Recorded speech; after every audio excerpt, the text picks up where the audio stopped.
Olá, bom dia. São 6h02. O programa A Notícia de Frente começa agora.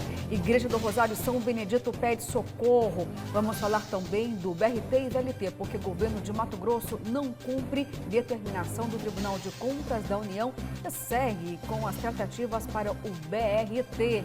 E o governo do Rio de Janeiro, a prefeitura, confirmam sim tratativas para as compras do VLT dos vagões. Tudo isso e muito mais a partir de agora. Então, bom dia para você, Daniel Petrigil. Sentimos muito a sua falta, mas hoje, que bom que você está aqui compondo a bancada conosco novamente. Bom dia, Luciana. Uma satisfação sempre participar desse programa. Bom dia, professor. Bom dia. Bom dia a você que nos assiste em todo o estado. Pois é, foi cometido de uma gripe inesperada, mas já estou recuperando, está tudo bem. E vamos que vamos, restante dessa semana. Opa, que assim seja. Cada vez mais fortalecido, viu, Sim, Daniel? com certeza. Bom dia, professor Haroldo Arruda. É isso aí. Bom dia, Luciana Gavilha. Bom dia, o Daniel. Seja bem-vindo novamente. Sempre uma satisfação estar com você aqui na bancada. Bom dia a todos que nos assistem agora pela manhã, bem cedinho, uma manhã abençoada, iluminada a todos de quarta-feira. É isso aí. Olha só, Daniel, antes que você possa aqui mostrar pra gente a manchete, as outras notícias do jornal A Gazeta, nós vamos agora para uma participação ao vivo do repórter Oliveira Júnior, porque ontem falamos muito aqui, Daniel, sobre a grave situação da Igreja do Rosário São Benedito. Está interditada há 9 dias, um risco para os fiéis. As missas não são mais celebradas neste templo religioso que tem 300 anos, o templo mais antigo daqui da capital. Tem quase a mesma idade de Cuiabá. Mas vamos ao vivo, então, com o repórter Oliveira Júnior, que está lá na igreja e vai mostrar para a gente a situação desse templo religioso. Está praticamente desmoronando parte da estrutura, do piso. Oliveira, bom dia para você, para a sua equipe. Conta para a gente como está essa situação lamentável aí nesse importante templo religioso. Bom dia, Luciana. Bom dia, Haroldo. Bom dia, Daniel. Você que acompanha A Notícia de Frente, nos prestigia com a sua audiência em todo o estado de Mato Grosso. Estamos aqui na Igreja do Rosário São Benedito, que completa 300 anos nesse ano de 2022. Exatamente neste ponto que nós estamos, você vê as marcas no piso de madeira que estão identificando os pontos frágeis e que expõe a segurança dos frequentadores, ou seja, o Marquinho está pisando com cuidado, é como se você estivesse andando num campo minado. Tem que desviar dessas marcas para não cair aqui, porque o piso está podre.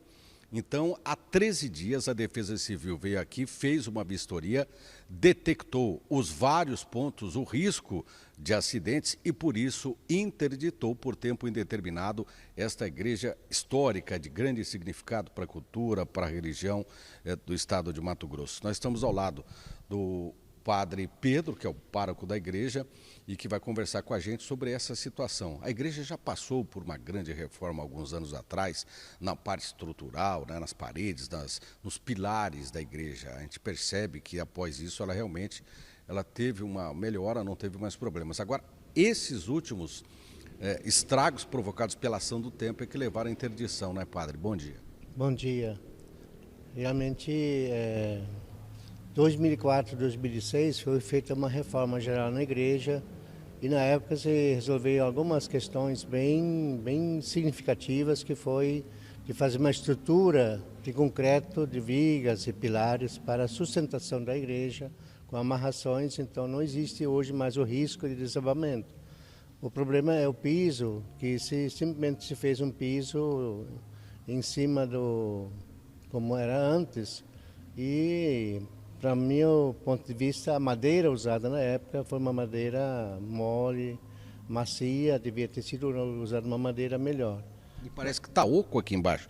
Se a gente pisar e cair, vai ter um acidente, realmente machuca, né, Padre? Nós temos aí mais ou menos uns 40 centímetros de 50 centímetros? 40 centímetros. 40, um vão, né? É um vão que está por baixo do piso. E o problema aqui é uma área de muita água debaixo do solo. Então aqui praticamente todo ano, e o piso fechado, então forma uma umidade por baixo e ela evapora, então a madeira fica totalmente encharcada de água. E agora chegou um ponto em que não tem mais como fazer manutenção. Então, a Defesa Civil veio aqui, fez a vistoria e constatou que realmente oferece um risco relativo para ter problemas de afundamento do piso. Para pequeno público não seria problema, mas o problema é se de repente enche aí com 120 fiéis na nave central, existe o perigo de haver de o piso afundar.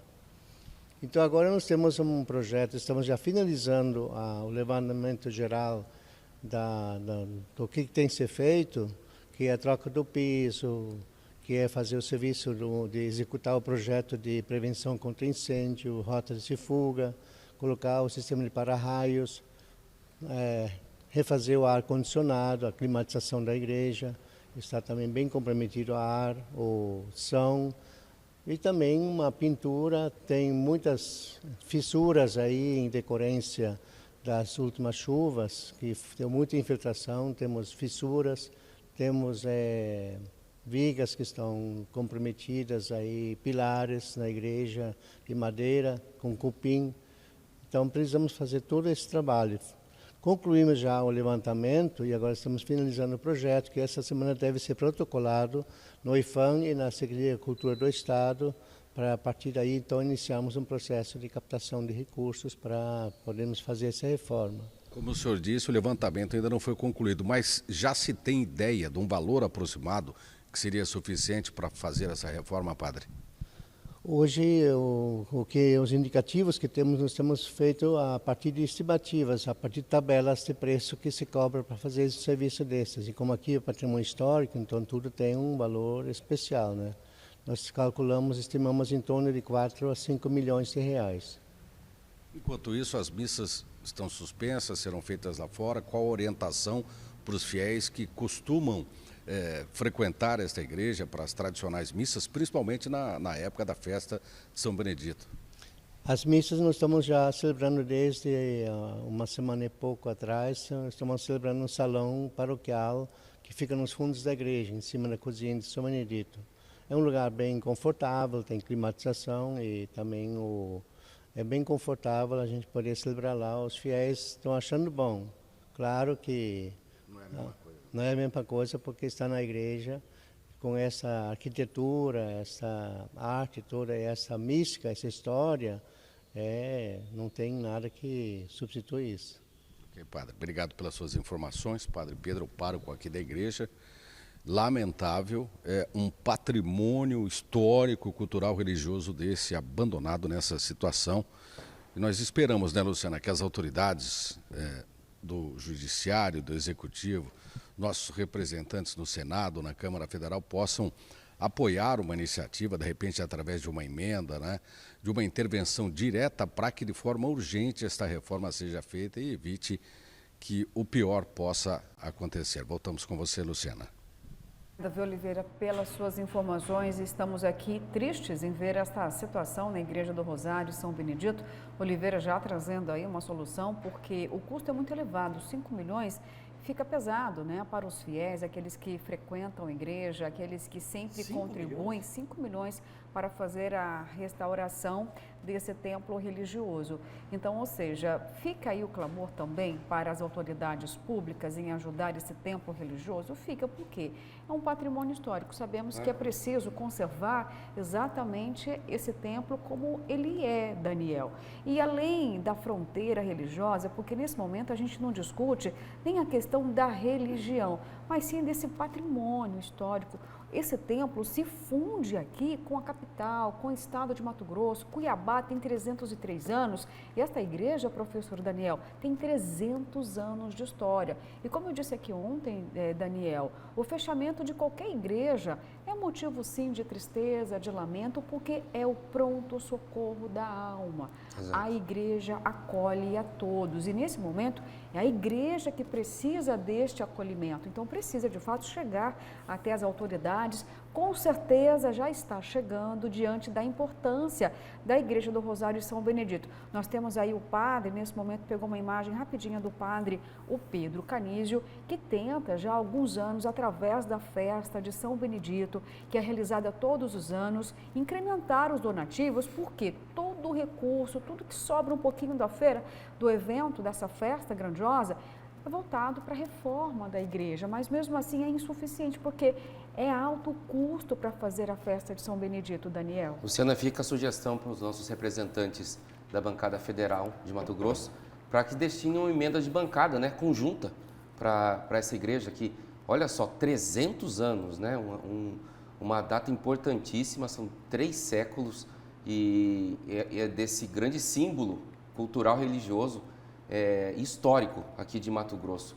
Então, 5 milhões, olha, para emenda de bancada de parlamentar não é nada, viu? Eu acho que realmente poderia ter um esforço, principalmente da bancada federal do Estado, mas também aqui da Assembleia Legislativa, para que se faça uma ação conjunta e consiga levantar esses recursos, realmente, porque é um patrimônio que transcende, né, apenas a questão religiosa e católica, né? Ele é realmente um patrimônio importantíssimo da nossa história, na história de Cuiabá e história de Mato Grosso.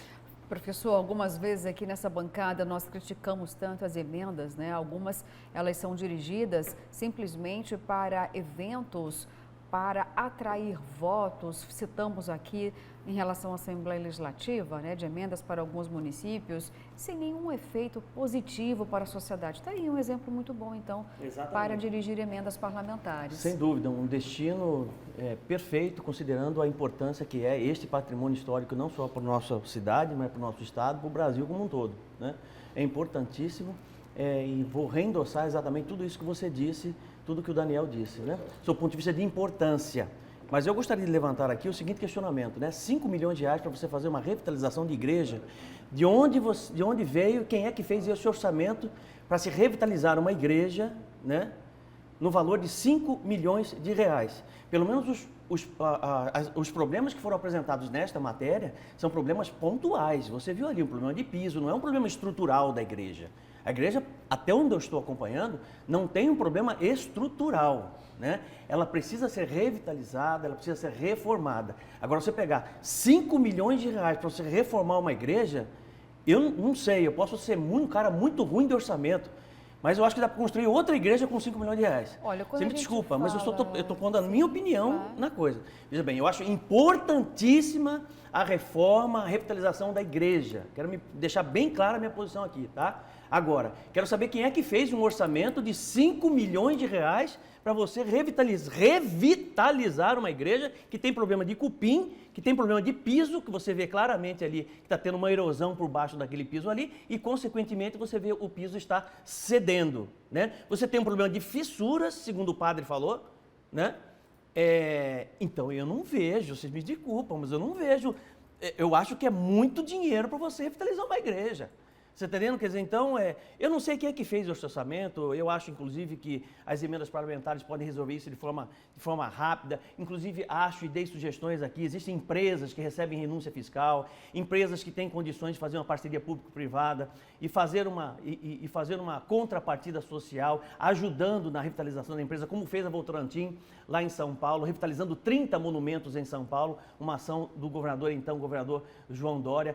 Dá para você fazer uma rifa com doações de empresas, inclusive para que as pessoas possam comprar essa rifa e levantar recursos para que a igreja possa ser revitalizada. Enfim, eu só estou apenas levantando esse questionamento, né, para que a gente possa repensar, porque aparentemente eu acho que é muito dinheiro para se revitalizar uma igreja, considerando o que foi apontado pelo padre, o que foi apresentado na matéria. Pode ser que eu esteja enganado e pode ser que eu esteja absolutamente fora do mercado, sem saber exatamente quanto custaria para fazer isso, tá? Mas, a meu ver, eu acho que é muito dinheiro. Olha, apenas professor, uma pontuação. Não, claro, o senhor fez uma pontuação em relação a esse valor, como o padre deixou claro ali, é apenas uma estimativa. Eu não tenho aqui, nesse momento, né, o tamanho e metragem desse templo religioso, mas só aquele telhado lá que foi exibido, professor, com as imagens aéreas, e o Oliveira Júnior mostrou a situação do telhado. Vou lembrar aqui, só de madeiramento, telhamento, e para poder revitalizar só a parte superior desse templo religioso, eu posso aqui chutar que pelo menos, professor, uns 400 ou 500 mil reais, porque tem a ver com o tamanho desse templo religioso. Hoje, em média, o valor por metro quadrado de construção de uma obra como essa está em torno, professor, de 5 mil reais. os valores foram todos reajustados, a inflação está aí. E uma obra como essa, uma intervenção como essa, não é simples, porque não é uma maquiagem também. Não estou defendendo 5 milhões, que realmente é um valor alto, mas precisa se levar em consideração a metragem desse templo religioso e também tem uma palavra importante, restauração. Não é uma reforma. A restauração é diferente de uma reforma, Com a Daniel. palavra, os engenheiros e arquitetos que Exato. são especialistas da área. Mas assim, exatamente. eu acho que tem que ter, eu creio, né, que entra nessa composição de 5 milhões, essa preocupação com a restauração e com os materiais que serão usados. Porque você não pode colocar qualquer tipo de madeira, qualquer tipo de telhado e de conteúdo lá dentro, né, de material. Isso. Tem que tentar respeitar a característica original, realmente, da construção. Então, eu creio que isso pode encarecer bastante o projeto. Quanto custou, Daniel, aquele terminal rodoviário de Cuiabá ali na Praça Alencastro? Não ficou milhões aquela obra? Sim. Não se 1 compara. milhão de reais. Pois é, professor, 1 milhão de reais. Olha o tamanho, olha o tipo de material, é completamente diferente. Também A é muito gente tá dinheiro, falando, Luciano, isso que eu estou eu dizendo. também acho, Entendeu? é muito dinheiro. Mas Você nesse gastar 1 milhão de momento reais num terminal de ônibus? nesse momento a gente pede, ou com certeza toda a paróquia, a igreja vai fazer um levantamento. Foi apenas uma estimativa, o padre mesmo disse, olha, a gente não tem certeza, mas uma estimativa pode ser de 4 milhões pode a ser. 5 milhões de reais para fazer a restauração. Mas nesse momento aqui, eu defenderia até mais, professor, que de fato forças pudessem ajudar na reconstrução desse templo religioso. O valor, vai vendo depois, até porque não é um cheque em branco, né, Daniel? Até É o preciso IFAM, que é fazer o Instituto prestação de do Patrimônio contas. Histórico, está acompanhando, ele vai Tá. saber, né, se posicionar também em relação a esse orçamento. Bom, gente, olha só, vamos tocar aqui então o programa. A gente vai continuar acompanhando esse lamento, esta situação das ruínas praticamente internas aí desse templo religioso, da Igreja do Rosário São Benedito. Lembrando que não é apenas uma reforma, não é apenas a troca, a substituição de um piso ou a reforma de um telhado. É uma revitalização e é preciso manter a origem, né, todos os pontos originais do templo religioso. E agora a gente vai para um assunto muito polêmico aqui, e agora sim, eu vou pedir para o Daniel Petengil, por favor, traga para a gente, Daniel, a manchete do jornal A Gazeta e outras notícias que tem destaque também, porque é a grande tônica aqui desse momento do programa. Notícias quentes hoje na edição 10866 do jornal A Gazeta, Luciana. Mesmo com a decisão contrária do TCU, governo e o consórcio BRT mantém a execução do plano. Logo abaixo aqui, no centro da página, Rio reafirma a negociação de vagões. Essa foto, inclusive, aqui é a prova de que representantes da Prefeitura do Rio de Janeiro estiveram aqui no dia 6 de maio para conhecer os vagões e, em nova conversa com a reportagem, o secretário lá da Prefeitura do Rio de Janeiro confirmou, sim, o interesse em comprar e também o interesse do governo em ceder, em vender os vagões. Ele reafirmou isso para a nossa reportagem ontem. Aqui embaixo, logo abaixo, inflação corrói a renda, poupança vai para o ralo, retiradas ou saques batem recorde, né? Esse tipo de investimento que é consagrado aqui pelo brasileiro, mas que não tem rendido, o pior do que isso, né? Não rende mais nada e as pessoas ainda estão perdendo dinheiro. Quero chamar a atenção também para essa chamada logo à direita aqui. Após denúncia de A Gazeta, o adolescente que atacava condomínios é apreendido. Apenas 15 anos, esse adolescente roubou 20 carros em vários condomínios da cidade. Entrava com uma facilidade espantosa em condomínios aí de médio e alto padrão do estado. Logo aqui, ó, tem boato em escola sobre massacre provoca pânico. Também um problema grave que tem acontecido ultimamente aqui nas escolas de Mato Grosso, de todo o país, né? Com essas ameaças aí. Podem ser brincadeiras, mas isso acaba mexendo muito com a parte mental de todos os estudantes e funcionários. Lembrando que ontem teve um massacre nos Estados Unidos, Exatamente. né? 16. Então, já chegou a 16. Já chegou a 19 crianças. 19 crianças. E 21 no total. 19 crianças. Absurdo. Crianças de 7 a 10 anos, um garoto de 18 anos Entrou, invadiu uma matou todo escola no mundo. Texas e matou todo mundo. Todo mundo. Horrível. Impressionante. Horrível. Horrível. Terrível. Bom, gente, agora vamos então dar continuidade aqui nesse tema polêmico, porque ontem, Daniel, nós trouxemos a informação de que o jornal A Gazeta, num trabalho investigativo, numa reportagem que trouxe aí fatos que ainda não haviam sido ventilados aqui no estado de Mato Grosso, é o fato de que o governador Mauro Mendes, através da Cinfra, da Secretaria de Infraestrutura, estaria tentando vender os vagões do VLT para a Prefeitura do Rio de Janeiro. Pois bem, e aí, o que aconteceu depois disso, depois dessa reportagem aí? O governador negou tudo, e nesse momento eu vou até trazer agora um destaque do Gazeta Digital para que a gente possa, de fato, mostrar para você o que o governador falou em relação a esse tema. Olha só, ele nega negociação de venda dos vagões do VLT para o Rio de Janeiro. Eu vou abrir aspas aqui para o governador. Ele disse o seguinte: nós entramos com ação da justiça e esses vagões não são do estado de Mato Grosso. Nós entramos na justiça dizendo, leva isso embora, isso é de vocês e devolva o meu dinheiro de volta. Então o governo não está negociando com ninguém para vender vagão e falar algo diferente disso é conversa fiada, está conversando fiado. Essa afirmação aqui do governador Mauro Mendes aconteceu na terça-feira. Só que toda essa posição do governador Mauro Mendes não traduz a realidade até mesmo da movimentação lá onde fica abrigado o vagão, professor. Os vagões estão abrigados lá em Várzea Grande. Por quê, gente? No dia 6 de maio, uma comitiva carioca foi até o local. Daniel Petengil, conta pra gente dessa visita. Como assim? Como eles apareceram aqui? Será que o Rio de Janeiro teve ideia? Nossa, está tendo um problema lá com os vagões do VLT. Nós aqui precisamos ampliar esse modal. Vamos lá então, sem ser convidados. Será que foi assim que aconteceu, Daniel? Houve um contato oficial, isso a reportagem do Jornal Gazeta, feita pelo repórter Pablo Rodrigo, mostrou troca de e-mails entre o governo de Mato Grosso e a Prefeitura do Rio de Janeiro, justamente para fazer esse convite, né, dos representantes da Prefeitura para vir até Cuiabá, vir até Várzea Grande, conhecer ali o centro de manutenção dos VLTs, né, dos vagões. Eles vieram, como a gente bem mostrou essa foto aqui do Jornal Gazeta hoje, da manchete, estiveram aqui, registraram tudo, né, foram recepcionados no dia 6, conheceram e, ou novamente, como eu já disse, o representante da Prefeitura do Rio de Janeiro disse assim, não, assim, a gente tem interesse em comprar e o governo também demonstrou interesse em vender, né? É aquela coisa que nós mesmos conversando ontem na redação, chegamos à conclusão. Quando você quer comprar um apartamento, você vai conhecê-lo, né? Se você não tem esse interesse, você nem vai, né? Exatamente. Você nem chega. O corretor de imóveis não vai nem abrir o imóvel para você conhecê-lo por dentro. Então, foi mais ou menos isso que aconteceu. Houve sim esse contato, né?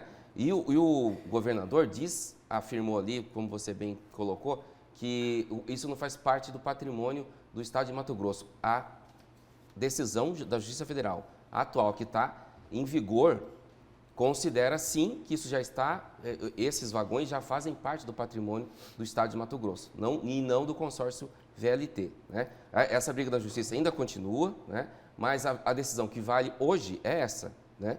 Olha, faz parte do patrimônio de Mato Grosso, do estado de Mato Grosso, esses vagões. Aí as fotos agora vocês podem acompanhar. Um detalhe no caderninho ali do representante está escrito Prefeitura do Rio de Janeiro. E aí também toda a comitiva posou em frente aos vagões no dia 6 de maio. Uma visita aconteceu entre as 9h30 e o meio-dia lá em Várzea Grande, né? Então, realmente eles não vieram fazer turismo aqui, né, professor? Exatamente. Não vieram passear à toa com dinheiro público.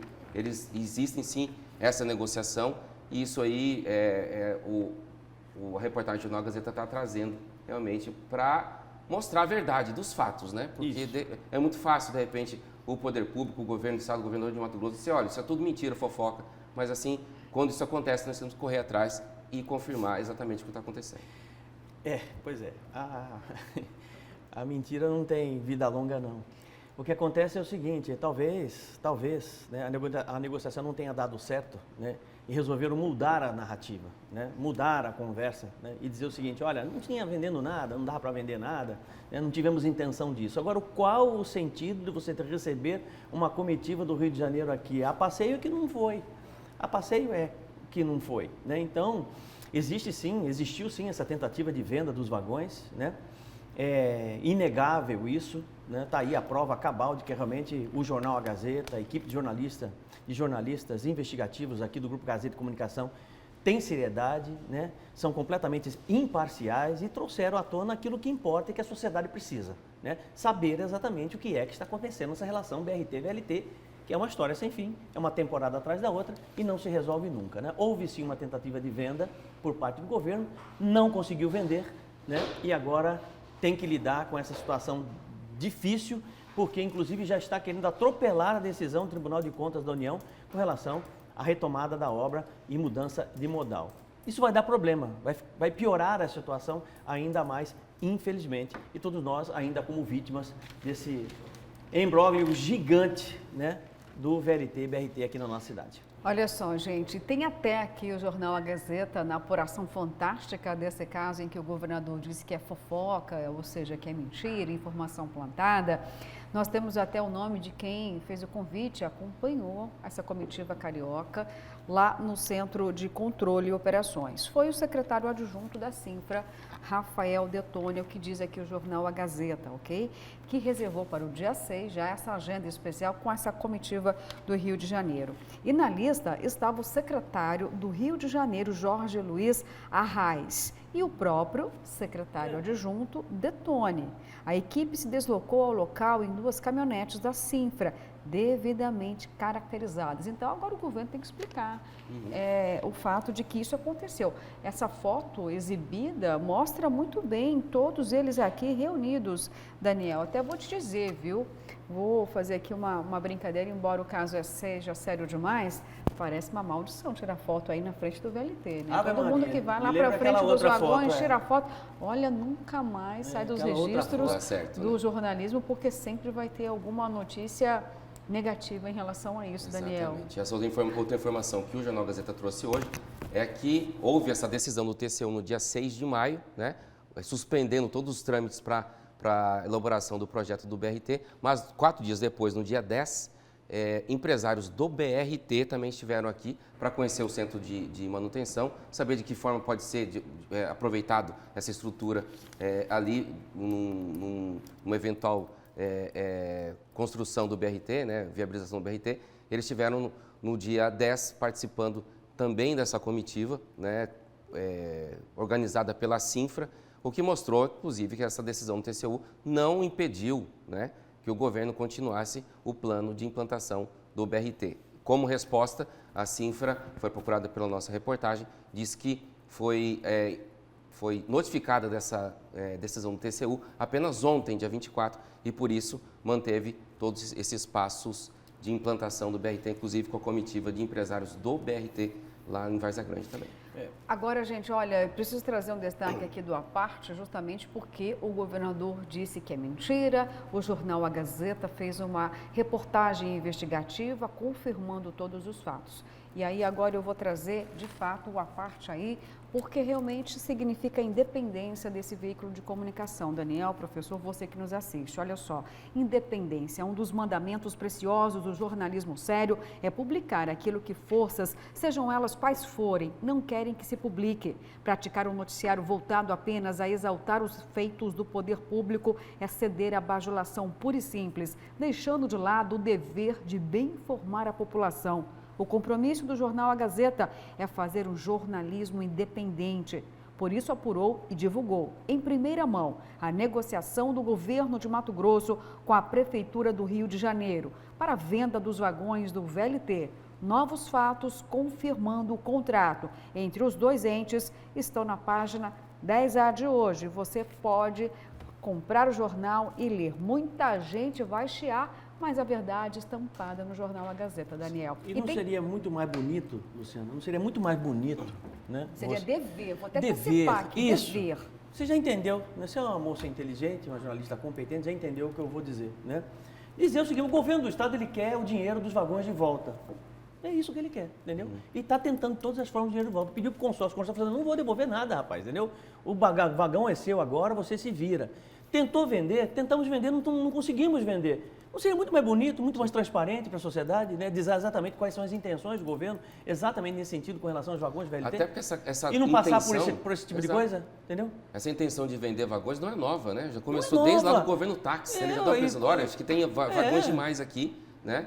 Daria, em vez de 11, daria 8 composições. Então a gente tem que vender o excedente, né? Não sei se exatamente o número é esse, mas desde lá existia essa intenção. Não há problema nenhum de se pensar dessa forma. Mas agora Exatamente, não tem problema nenhum em pensar o nisso. governo agora diz que não tem essa negociação, mas tem sim, está bem claro. Né? Bom, vamos para a charge. Também é claro que o brilhante Djamil utilizou toda a sua criatividade, esse gênio criador, para também concentrar essas informações em imagem. Vamos lá então, gente. Mauro nega venda de vagões do VLT. Olha lá, o governador diz o seguinte: estou tentando vender BRT para o povo, mas está complicado. Então, são duas plaquinhas de venda, viu, Daniel? Uma plaquinha aqui, olha, estou vendendo os vagões, e de outro lado aqui, gente, vamos comprar o BRT. E aí, Daniel, Vendendo que a vai... ideia para a população, e aí, tentando vai... convencer. E vai vender alguma coisa? Pois é, está começando a ficar complicado. Ele primeiro tem que resolver essa questão no TCU, né? Essa questão legal aí que está travando o projeto do BRT e ver de que forma vai ser resolvida essa questão do VLT, que voltou com força total, né? Até porque tem essa briga política com o Emanuel Pinheiro, vai bater nas portas do STJ também, né? Então essa briga jurídica vai longe em relação ao modal aqui de Cuiabá e Várzea Grande. Ok, professor, daria um conselho para o governador mudar de profissão, deixar de ser vendedor, porque ele não está conseguindo vender os vagões e nem tampouco o próprio BRT, viu? Eu acho que o homem público ele precisa ter mais compromisso com a sociedade e ser mais transparente nas suas ações. Não há necessidade desse tipo de flaneio, tá entendendo? Não há necessidade nenhuma nesse tipo de atuação. As intenções do governo são claras, né? E eu não vejo problema nenhum nisso, em vender vagão de VLT, negociar vagão de VLT. São intenções que o governo acha e acredita que são as melhores para a cidade de Cuiabá, né? Agora, você transformar isso, construindo uma narrativa, né? Inclusive atacando a imprensa, dizendo que a imprensa está mentindo, né? E a prova cabal de que a imprensa não está mentindo é a capa do jornal A Gazeta de hoje, inclusive com a prova cabal de que realmente o próprio secretário esteve aqui com comissão do Rio de Janeiro para realmente ver a possibilidade de compra dos vagões. Quer dizer, fica chato, fica feio e é completamente desnecessário. Está entendendo? Agora, vamos ver como os telespectadores, os eleitores, né, estão entendendo toda essa situação. Tenho certeza que as mensagens também devem ter esse tipo de conteúdo. Vamos então às primeiras mensagens desta quarta-feira. A meu ver, Mauro Mendes quer privilegiar algum empresário ou político que tem empresa de ônibus com a mudança do modal VLT-BRT. É o Júnior Ferreira, de Rondonópolis, dando aí, olha, a avaliação dele em relação a todo esse fato aqui. Bom dia. Vejam a falta de responsabilidade desses dois, Mauro e Emanuel, com a população. Uma disputa de egos sem limites. Aliás, é o que dificulta qualquer diálogo. É o Valdir. Quem fica alegre é a população do Rio de Janeiro. É porque a população daqui de Cuiabá não está feliz com essa situação, não. Sem VLT, sem BRT e tarifa lá em cima, hein? Bom dia, bancada. Em relação aos vagões, o governador deve sim ter tentado vender os vagões. O governo tem facilidade de negar o que é fato. Francisco, bom dia, bancada. Parabéns à TV Gazeta pelo enfrentamento com o governo sobre os vagões. Mas podem esperar, o governo não gosta de ser contrariado e ele está bicudinho, Francisco. Já lembrando até da feição bicuda do governador quando ele está bravo, né, Daniel? A gente conhece bem, né? Bem. Vamos lá, bom dia, bancada. Qual o interesse do governador em esconder a transação dos vagões? Será que está rolando, hein, por fora? E a matéria interrompeu? Parabéns à Gazeta pela reportagem, Ivando Cochupó. Muitas interrogações agora, né, E na começa a aparecer população. inúmeros questionamentos, interpretações, né? Subentende-se má intenção, má fé, muitas vezes. Completamente desnecessário, Daniel. Esse tipo de Algo coisa. deve ser explicado. Claro, Se não óbvio. foi aí a tentativa É que de o governo venda. cria uma situação desconfortável para ele mesmo. né? Dá margem a esse tipo de... Dá margem a esse tipo de coisa. Mais mensagens na tela nesse momento, então, nesse assunto polêmico aqui na quarta-feira. Bom dia, bancada. Um recado para o governador. Infelizmente, nesse quesito do VLT, ele está errado. Fazer o BRT agora é um atraso. Daqui a 10 anos, terá que implantar o VLT. O BRT pode ser como acessório ou complemento, mas não o principal. O Ozzy do Pedra 90, lembrando muito bem a finalidade do BRT, que é para sustentar o VLT. Vamos lá, bom dia, bancada. Os vagões do VLT vão anoitecer e não amanhecer. Muito fácil jogar milhões de nosso dinheiro pelo ralo. O povo quer o VLT. Dinheiro no ralo, já foi para o ralo. Não só para o ralo, né? Foi para o bolso de muitos, nós sabemos aqui. E é isso que o governador Mauro Mendes grita. Gente, olha, o VLT é fruto de corrupção. Não quero esse símbolo de corrupção em meu estado de Mato Grosso. Quero o dinheiro de volta. Bom, nós vamos aqui continuar com essa novela, porque esse assunto, gente, está longe de terminar, viu? E agora nós vamos para um rápido intervalo, porque avançou o tempo, são 6 horas e 38 minutos e ficamos com a imagem da Igreja do Rosário São Benedito.